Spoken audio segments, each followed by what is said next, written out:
طاقت دینے کے لیے کروائے گا, اس کو اسٹرینتھن کرنے کے لیے کروائے گا. تو ظاہر ہے کہ یہ کوئی 3 4 6 مہینے کے لیے نہیں, یہاں تو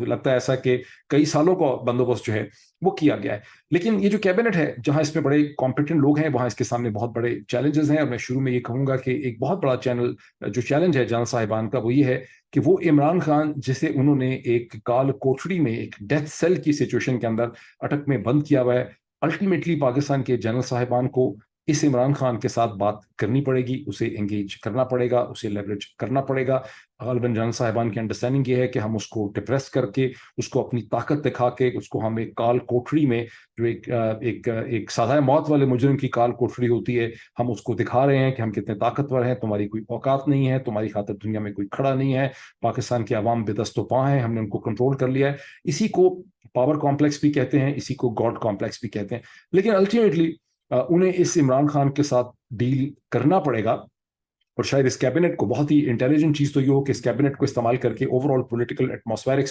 اور آپٹکس کو امپروو کریں, اور عمران خان کو انگیج کریں, اور اس کیبنٹ کے اندر کوئی پی ٹی آئی کے لوگوں کو بھی لے کر آئیں تھرو پولیٹیکل پروسیس. اور میں آپ کو ایکسپلین کروں گا کہ اس کی کیا وجہ ہے, کہ میں کیوں کہہ رہا ہوں. لیکن اس سے پہلے ہم تھوڑا سا اس کیبنٹ کو دیکھ لیں, جو میں کہتا ہوں کہ ایک اچھی امپریسو کیبنٹ ہے. میں نے آپ کو ذکر کیا کہ جو اس کیبنٹ کے ہیڈ ہیں, the prime minister, the caretaker prime minister Anwar ul Haq Kakar, اچھے آدمی ہیں, ڈیسنٹ آدمی ہیں, ان کے خلاف کبھی بھی کوئی بہت سبسٹینشیل قسم کی چیز جو ہے وہ ایگزسٹ نہیں کرتی. اور اب جو دن شروع ہو رہا ہے 14 اگست 2023 کا, وہ اپنی کیبنٹ کا خود بھی حلف لیں گے اور اپنی کیبنٹ کا حلف بھی لیں گے. اس کے بعد the most important person in this cabinet is the finance minister, جہاں پہ خیال 24 گھنٹے پہلے یہ بھی تھا کہ ڈاکٹر حفیظ شیخ کا نام تو خیر لیا ہی جا رہا تھا, لیکن اس کے ساتھ یہ بھی تھا کہ سلطان جی علانہ, جو چیئرمین ہیں of the board of the Habib bank, اور جن کا پرنس کریم آغا خان کے ساتھ بہت گہرا تعلق ہے, اسماعیلی ہیں وہ, شاید ان کو پرسویٹ کیا جا رہا ہے. کچھ ایسی بات ضرور چل رہی تھی, ایک سے زیادہ سوچنے کا, لیکن ان دی اینڈ سلطان جی علانہ نے یا تو ریفیوز کر دیا, یا بات بنی نہیں, یا یہ ہے کہ حفیظ شیخ صاحب جو ہیں ان کا پلہ بہت بھاری تھا اس ایکویشن کے اندر. اور یہ ذہن میں رہے کہ ڈاکٹر حفیظ شیخ جو اس سے پہلے پاکستان کے سندھ میں بھی فائنانس منسٹر رہ چکے ہیں, سینٹر میں بھی 2 دفعہ فائنانس منسٹر رہ چکے ہیں, ان کو پاکستان جب بلایا گیا تھا تو غالباً اس وقت شنید اور انڈیا یہ تھی کہ وہ پاکستان کے care taker interim prime minister بھی ہو سکتے ہیں. بہرحال ان کی تعریف میں آپ یہ کہہ سکتے ہیں کہ جب ان کو سیکنڈ ٹائم بھی عمران خان کی حکومت نے انگیج کیا, 1 برس و چند مہینے وہ فائنانس منسٹر رہے, اور ان دی اینڈ وہ اس وجہ سے ان کو چھوڑنا پڑا بیکاز سینٹ کا ان کو سینٹ کی سیٹ غالباً دلا نہیں پا رہے تھے, اس میں پولیٹیکل مسئلے تھے. لیکن اکانومی کو ڈاکٹر حفیظ شیخ نے as per the requirements of IMF, world bank, Asian development bank ٹھیک مینج کر لیا تھا. اور اس کے بعد کہا جاتا ہے کہ جب شوکت ترین آئے اور انہوں نے ایک ایکسپینڈنگ اکانومی, یا ایک انہوں نے مارکیٹ اورینٹڈ اکانومی ہے جس کو کہتے ہیں, کہ کھولنا کی کوشش کی انہوں نے اکانومی کو فار پولیٹیکل ریزنس, تو اس وقت معیشت جو ہے وہ ہاتھ سے باہر ہو گئی. اس کی وجہ یہ تھی کہ اس وقت پاکستان ایسا لگتا تھا کہ ایک الیکشن کی طرف بھی جا رہا ہے, اور دوسری طرف سے IMF کی اسٹرکٹ کنڈیشنلٹیز کی وجہ سے جو عوام کو بہت زیادہ مشکلات تھیں, چونکہ وہ ایک آرگینک گورنمنٹ تھی. اس آرگینک گورنمنٹ کے سامنے یہ بہت بڑا چیلنج تھا کہ آپ نے عوام کی توقعات کو پورا کرنا ہے, اور شوکت ترین نے اکانومی کو کھولنے کی کوشش کی لوگوں کو ریلیف دینے کے لیے, اور یہ اس کا ایک اکنامک فلو تھا. بہرحال حفیظ شیخ صاحب سے ایکسپیکٹ کیا جاتا ہے کہ وہ اکانومی کو اسی طرح سے لے کر چلیں گے جس طرح سے IMF, world bank, Asian development bank چاہیں گے, اور وہ ایک گڈ ول جو ہے اس کے حوالے سے جنریٹ کر سکیں گے. کیونکہ اس کا پولیٹیکل پریشر تو الٹیمیٹلی GHQ کے اوپر ہوگا, بیکاز یہ ساری کیبنٹ جو سامنے ہے, یہ کیبنٹ تو اچھے لوگوں کی ہے, کمپیٹنٹ لوگ ہیں, لیکن ان میں سے کسی کے پاس بھی پولیٹیکل پاور نہیں ہے کہ نان پولیٹیکل کیبنٹ ہے. یہ اچھے خوبصورت چہرے ہیں, صاف چہرے ہیں, لیکن پاور جو ہے وہ ساری کی ساری GHQ اور جنرل صاحبان کے پاس ہے, اور سارا پریشر ان کو اس کیبنٹ کو ان کو لینا پڑے گا. اور یہ ایک انٹرسٹنگ ہوگا کہ کتنا پریشر ان کے اوپر آئے گا اور وہ اسے کیسے ہینڈل کریں گے. دوسری جو بہت امپورٹنٹ شخصیت ہیں وہ جلیل عباس جیلانی صاحب ہیں. اب یہ ذہن میں رکھیے کہ ڈاکٹر حفیظ شیخ تو خیر اسٹیبلشمنٹ کے کینڈیڈیٹ ہیں. جلیل عباس جیلانی جو پاکستان کے ایکس فارن سیکرٹری رہ چکے ہیں, جونیئر جب ڈپلومیٹ تھے, انہوں نے ہندوستان میں کام کیا. اس وقت ہندوستان کی حکومت نے ان پہ یہ الزام لگایا کہ وہ کشمیری جو ایکٹیوسٹ لیڈرز تھے جموں اینڈ کشمیر کے, مقبوضہ جموں اینڈ کشمیر کے, ان کو فنڈنگ دے رہے تھے, پیسے دے رہے تھے. ایک ہوٹل میں ان کی دلی میں ملاقات ہو رہی تھی. ہندوستان کی جو انٹیلیجنس ہے IB, اس نے کوئی اسٹنگ آپریشن کیا, ان کو پکڑ لیا, ان کو پرسونا نان گراٹا قرار دے کے جلیل عباس جیلانی صاحب کو ہندوستان سے نکال دیا گیا تھا. لیکن جلیل عباس جیلانی صاحب اس category and quality of diplomats میں شمار ہوتے ہیں جن کے بارے میں شروع سے ہی فارن آفس یہ سوچتا ہے کہ یہ پوٹینشیل فارن سیکرٹری